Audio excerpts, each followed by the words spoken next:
Tyre ಸ್ಫೋಟಗೊಂಡು ಲಾರಿಯೊಂದು ಸೇತುವೆ ಮೇಲೆ ಹೊತ್ತಿ ಉರಿದಂತಹ ಘಟನೆ ಗುರುವಾರ ಮಧ್ಯರಾತ್ರಿ ಬೈಂದೂರಿನ ಉಪ್ಪುಂದ ಬೀಜೂರು ರಾಷ್ಟ್ರೀಯ ಹೆದ್ದಾರಿ 66ರಲ್ಲಿ ಸಂಭವಿಸಿದೆ.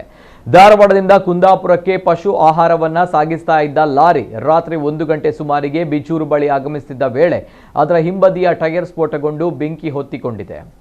ಇನ್ನು ಕ್ಷಣಾರ್ಧದಲ್ಲೇ ಲಾರಿ ಹೊತ್ತಿ ಉರಿದಿದ್ದು ಭಾಗಶಃ ಲಾರಿ ಸಹಿತ ಒಳಗಿದ್ದ ಪಶು ಆಹಾರಗಳು ಬೆಂಕಿಗಾಹುತಿಯಾಗಿದೆ. ಇದರಿಂದ ಲಕ್ಷಾಂತರ ರೂಪಾಯಿ ನಷ್ಟ ಸಂಭವಿಸಿದೆ.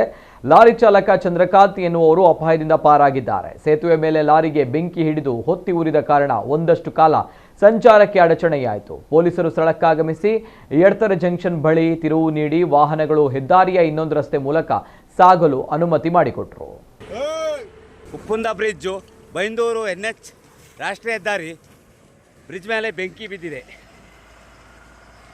ರಾತ್ರಿ ಸಮಯ 1:30 ಸಿಕ್ಕಾಪಟ್ಟೆ ಬೆಂಕಿ ಧಗ ಬೈಂದೂರು ವಿಧಾನಸಭಾ ಕ್ಷೇತ್ರದ ರಾಷ್ಟ್ರೀಯ ಹೆದ್ದಾರಿ NH 63 ಲೋಡ್ ಲಾರಿ